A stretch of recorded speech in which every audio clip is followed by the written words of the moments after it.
Hey peeps, we are back. We are talking Life After Lockup, Season 4, Episode 13. Okay, so let's talk about these seasons. Originally, when the first episode came on, we talked about it at the beginning of my video. My DVR had it listed as Season 3, Episode 1. Well, now, all of a sudden, when this episode came on, they've adjusted it and it's Season 4, Episode 13. So that's what we're going with. I have renamed all of the episodes for this season so far.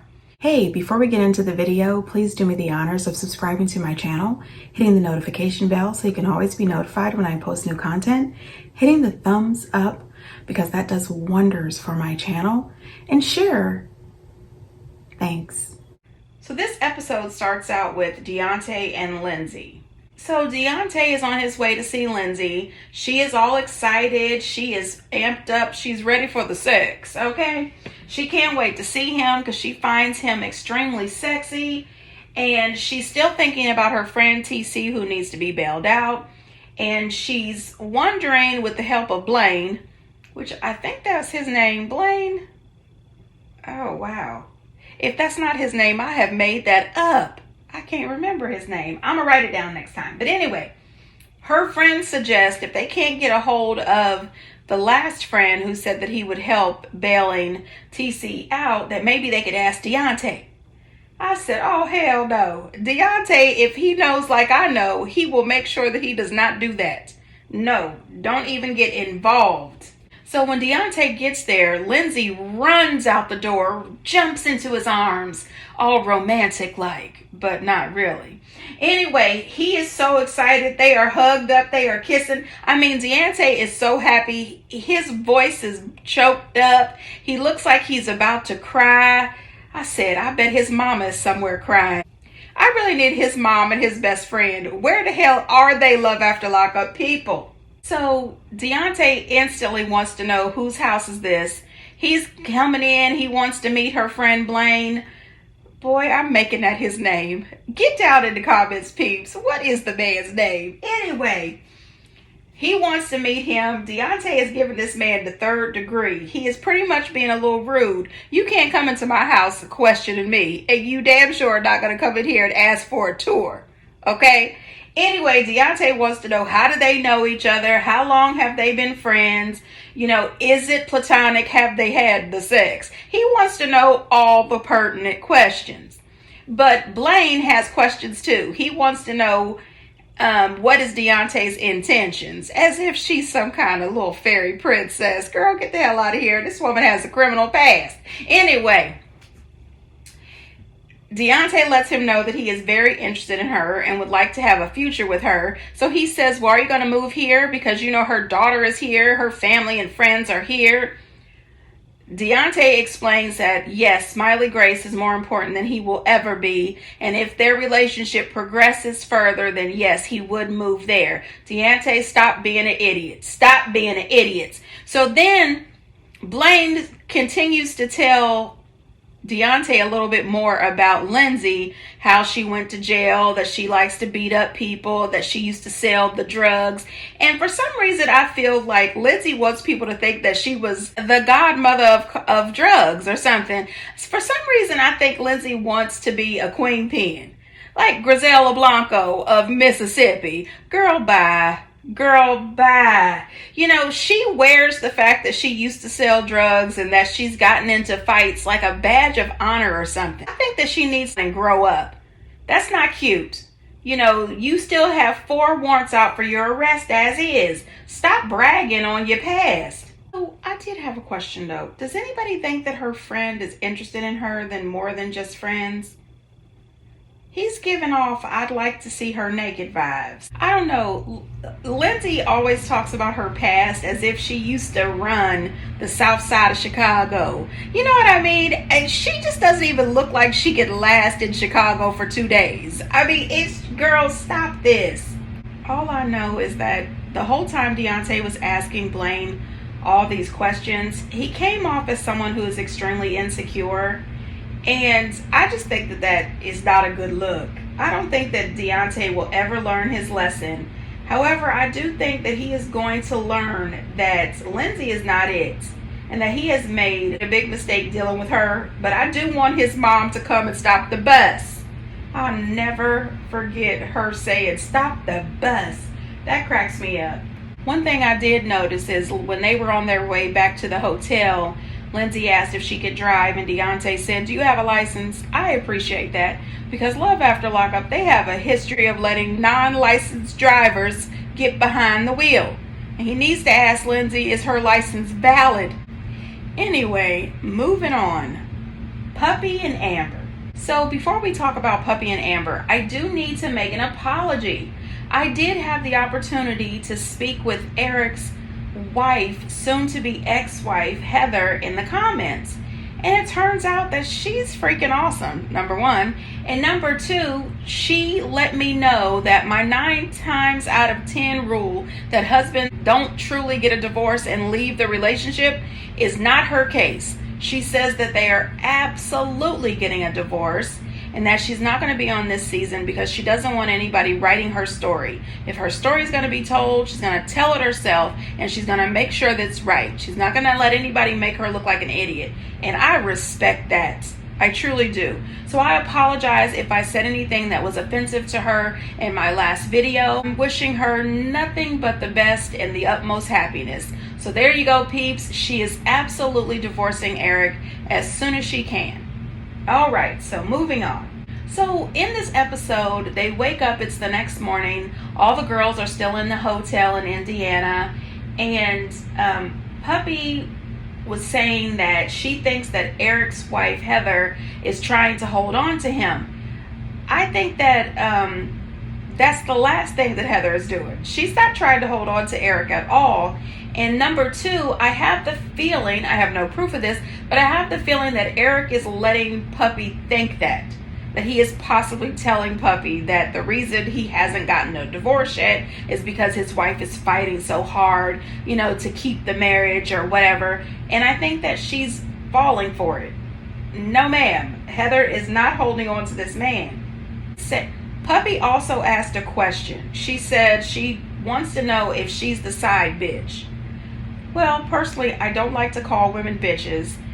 But to be very honest, Puppy, I wouldn't say you were the side bitch, but I would say that you were absolutely the side chick or the side piece, the side woman, okay? As long as he is married to somebody else, you are always the side. You know what I mean? Some people refer it to coleslaw. Some people say that the wife is the meal, and the side chick, side piece, side bitch that you call it is the coleslaw on the side. And that is never a fun place to be or a fun position.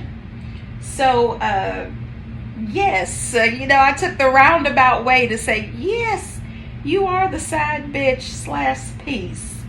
Coleslaw. Anyway, moving on. This whole thing was about Puppy and how Eric walked out and left her. She's really sad at the idea of Amber having a boyfriend. She didn't know anything about this boyfriend. I truly believe that Puppy is still in love with Amber. I think that she's also in love with Eric, but I don't think that Puppy and Eric are a good match. I think that they are both toxic for each other. Like I said before, I don't have any proof of this, so I can't say that this is true, but they both look high when you see them. I mean, in Puppy's conversation, her conversation drags. Something that she could say in 2 minutes, it takes her 8 minutes to get it out. And I feel that has something to do with drugs. I don't know, but I do think that Puppy deserves better.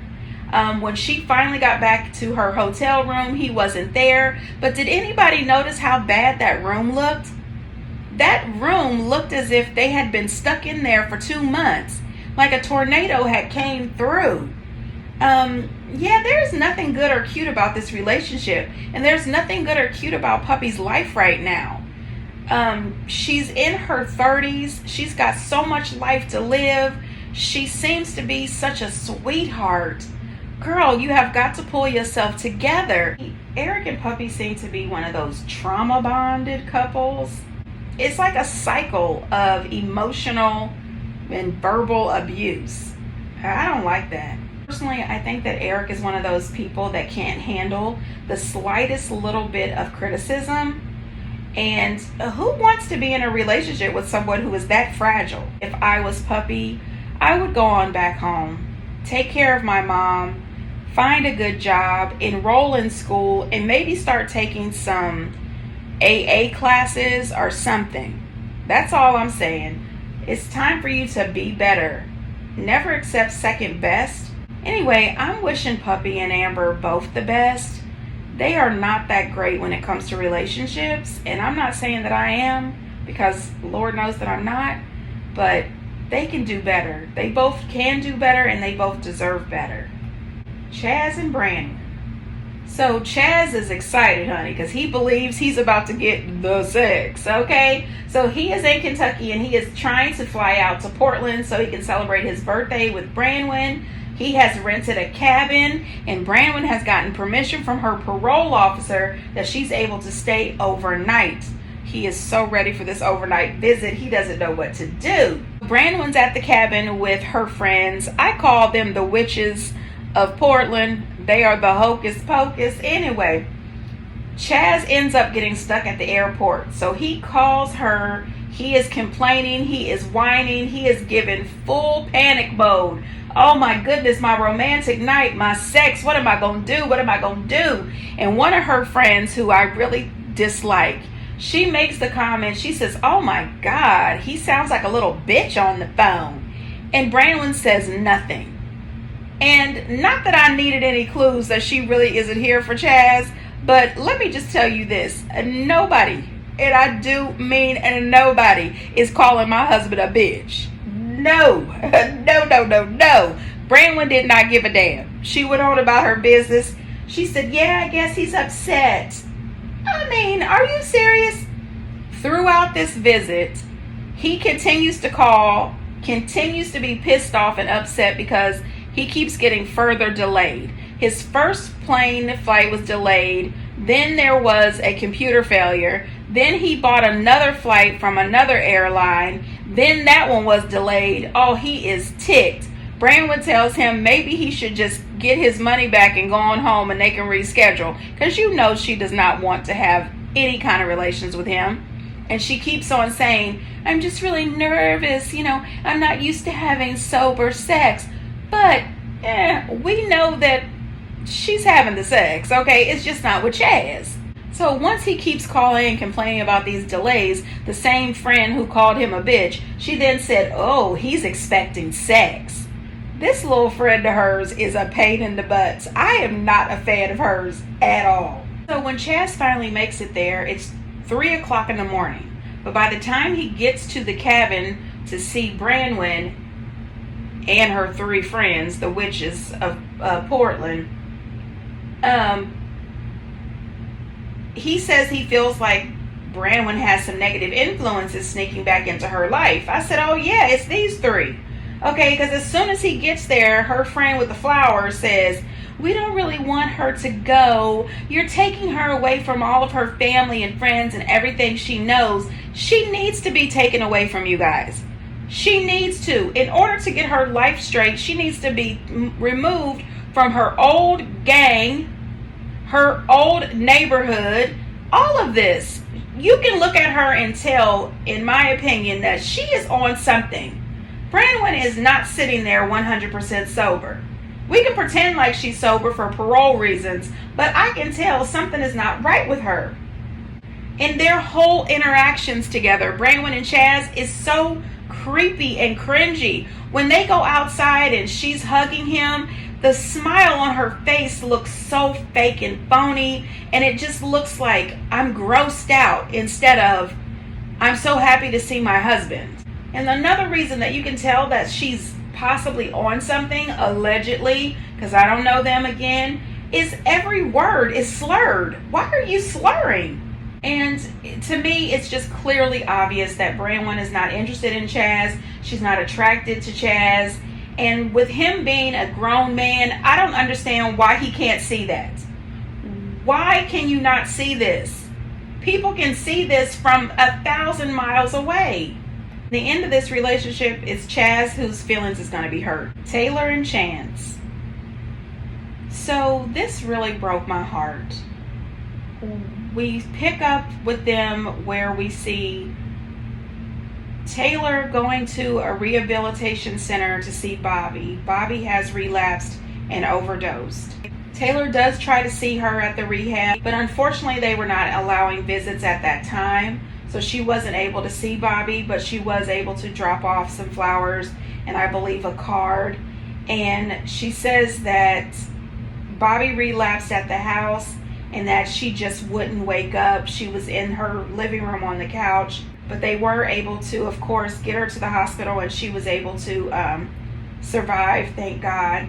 She says that she feels guilty because Bobby was depressed, and she says maybe it's because Chance moved her out to the garage and Chance is in the house with her and the kids, and maybe she felt that she was being pushed out.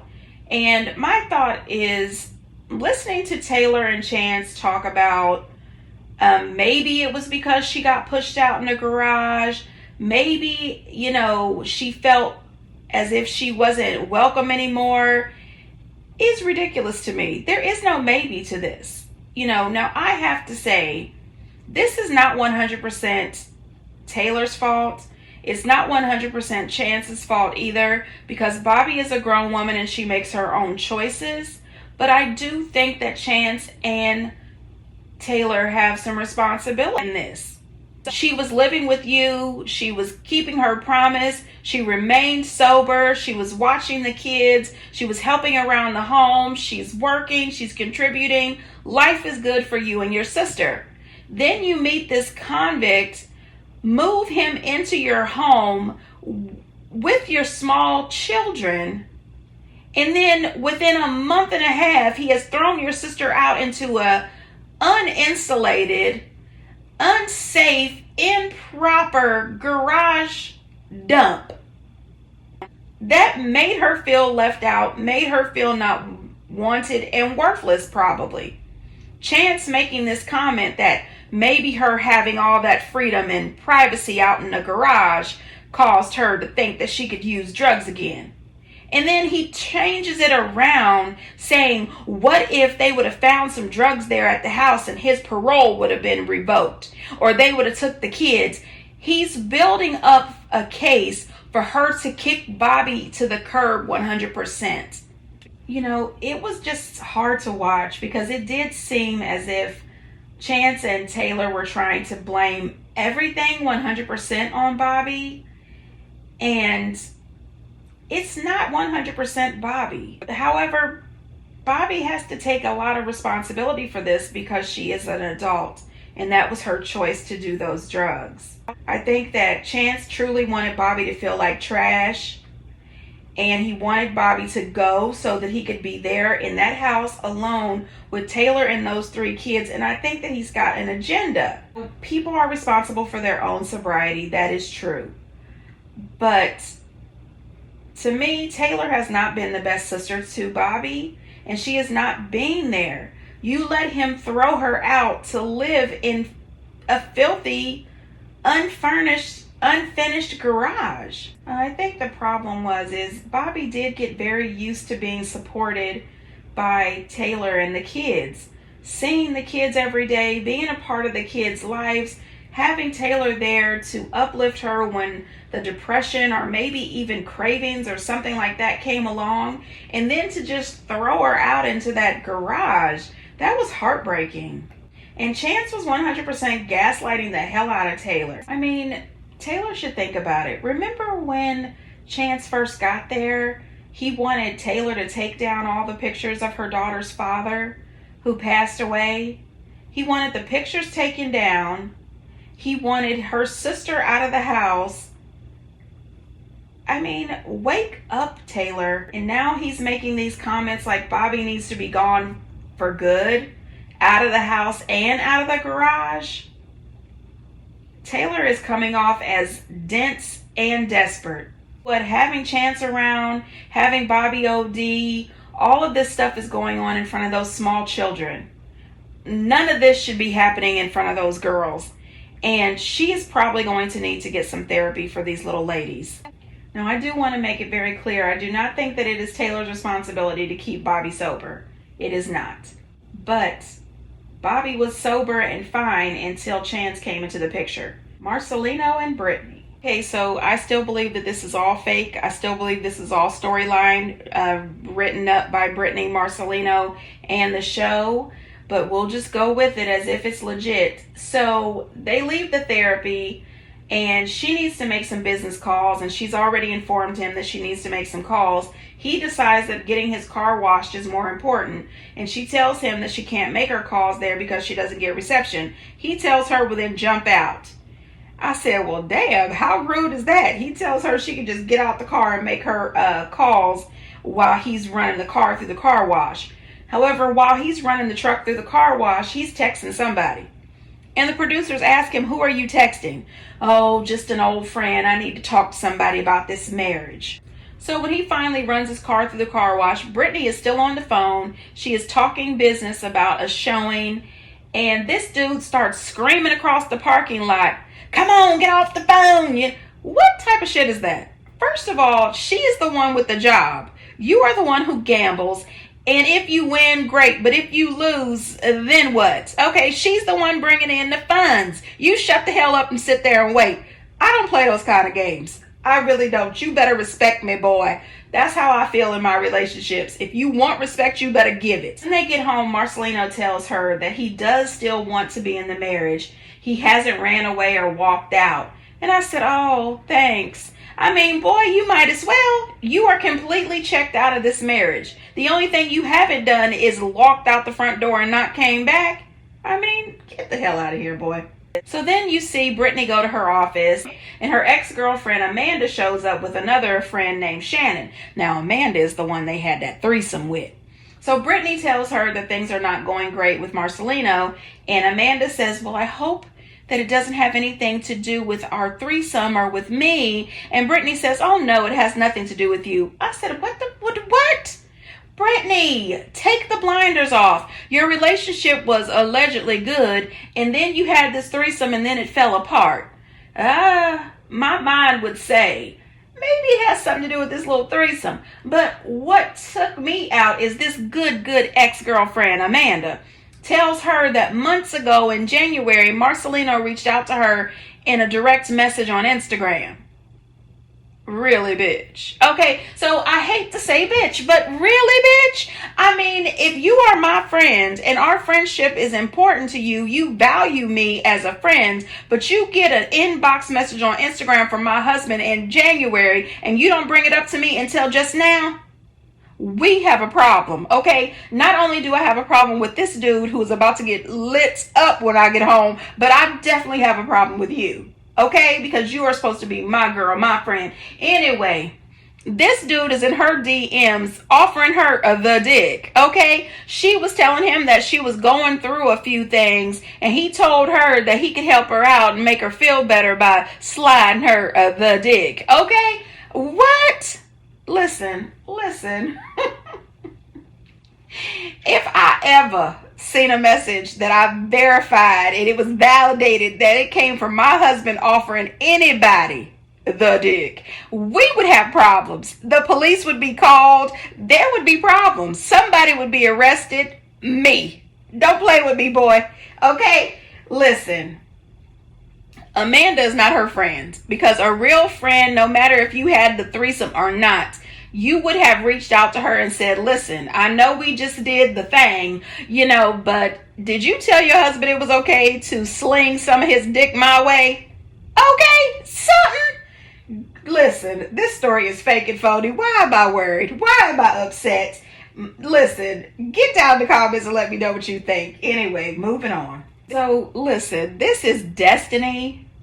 And did you notice that she's got 2 cards when it pops up with her name? So it's Destiny, Sean, and Sarah. So, listen, I know that at some point we found out that Destiny has 5 kids. or did she have 4 kids? But she didn't have custody of any of them, and then she's pregnant with this baby. So I don't know if this baby is number 5 or number 6, but I know it's too many for her. Okay, this woman is not stable, in my opinion. But we catch up with her, and she's at the baby store with one of her friends shopping, and she reminds us that she got married to Jason, and a couple months after they got married, she ended up back in jail, and then when she got out, they split up, but she's pregnant, and it seems that Jason is not helping her support this baby, so she is trying to extort, that's the word I'm gonna use, money out of Sean. She wants Sean to give her $10,000. She said he promised her a $10,000 wedding ring, and she knows that ring he got her was not $10,000. Then she makes up this comment that Sean repoed her car. Girl, we all know that that was Sean's car. You didn't have a pot to piss in or a window to throw out of and no job. Girl, get the hell out of here. That was Sean's car. He had to repo from your butt. So when the producers asked her how did she get Sean's number, she lists all of her crimes. She lists everything that she does, her full criminal record. She says it's no problem for me to get Sean's number. She said he didn't even block me on social media. Girl, just tell the truth. The production team gave you his number. I'm just saying, I don't know that to be true, but in my mind, somebody from production gave her the number. She then decides to look up Sarah on social media and find out when and where the wedding is going to be, because she says she should show up at the wedding to get her money from Sean. She said Sean should not be paying for a wedding with Sarah when he needs to pay her first. Listen, I would like to know, did she take the blue pill or the red pill? Or maybe I took one of the blue pills or the red pills, because are we in the damn Matrix? There is no way in hell that Sean owes this crazy woman not one damn dime. I'm just saying. So Sean is back at his house with Sarah, and he tells Sarah that Destiny called him, but he just hung up. I said, well, buddy, you a damn lie. Sean lies so much. He tells Sarah that Destiny was asking him for money, but he just went ahead and hung up. And she says, well, how many times has she been calling you? And he makes it seem as if she's only called him that one time. And she says, well, why would she ask you for money? Because if I called somebody and asked them for money, I would assume that they are going to give me the money. And Sarah is also under the impression that Destiny is still in jail, and Sean allowed her to keep that idea. He never told her Destiny has been calling him a ton of times. She is requesting money from him, and that she is clearly out of jail, and it's a possibility that she might actually show up for this wedding. The same way it's a possibility that Kelly and the kids might show up too, or just Kelly. Destiny is clearly pregnant by her husband, Jason, and she is still trying to scam Sean, and Sean is the idiot who is entertaining this. There is no way that she would not be blocked on everything. Phone, email, all social media. Girl, if you try to reach out to me again, I'm going to get a restraining order, you stalker. I mean, seriously. I just don't even understand why there are so many women interested in Sean. What is it? Is it the constipated look that he gives in all of his confessionals? Is it the I wish I could grow a mustache? What the hell is this? And the fact that Destiny thinks that Sean has any more money to give her, you spent almost all of his 401k money. It's going to be Sarah, Kelly, and Destiny at that wedding next week. I just know it. Brittany and Ray. Now I'm going to tell you right now, I could do without Brittany and Ray too. So now here we are. I could do without Tiffany and Kevin, Puppy and Amber, Marcelino and Brittany, and Brittany and Ray. These are couples that they have run their course. I'm just saying. Anyway, we know that Brittany and Ray in real life, present time, they are married and happy. But they are back on the show again, and Ray gets out of bed, jumps up, gets dressed. He's looking nice, smelling good, tells Brittany that he's going to work, but he's not wearing his work uniform or work shoes. Runs out of the house real quick without his cell phone or his lunch bag. Of course she's going to be thinking something. She ends up calling his cousin. She says, I don't know who he's fooling, but he is definitely not going to work. I don't know where he's going, where the hoe's at. You know how Brittany is. Turns out he's just headed over to her parents' house with a nice bottle of wine, I guess, because he would like to ask her parents for her hand in marriage. He wants their blessing. And I thought, that is really cute. It's old-fashioned and extremely cute, and I love it. I love to see it. I was actually thinking that Brittany's father would give his blessing and that her mother would not. But it was the total opposite. You know, the mom did give him a little bit of a tough time asking him about that restitution. We all know that he has $140,000 that he has to pay in restitution. But it's not as if this man can pay his restitution in 2 or 3 days. It's going to take a while. He's out of jail. He's going to school. He's working a full-time job. He's making decent money. He's clearly making your daughter happy. Give the man a chance. You know what I mean? They may not see Ray as a prize, but Ray's family may not see Brittany as a prize either. Give the man a chance. It turns out that her mom actually gives her blessing. She said, you two are adults and I give you my blessing. I think that Ray has come a long way. You know, Brittany's father is a hell to the no. He says that he's going to reserve his blessing for now. He said that, you know, he's raised both of his daughters for all these years and he doesn't want Ray coming in thinking he's going to change things. Listen, this is the time as a father. I know it's hard. You don't want to give your daughter away. But when he marries her, things will change. Things have to change. You know, she's still going to be your little girl. You're still going to see her. You're still going to be a part of her life. But when she becomes this man's wife, you are supposed to take a step back. You know what I mean? I'm wishing Ray and Brittany the very best. And I'm pretty sure by the time the marriage episode airs, her father will have given Ray his blessing. So we'll see what happens. You guys get down in the comments. Let me know what you think. And I apologize for the late video, but it's college move-in week. And me and my son have been busy. Anyway, you guys, until next time, bye.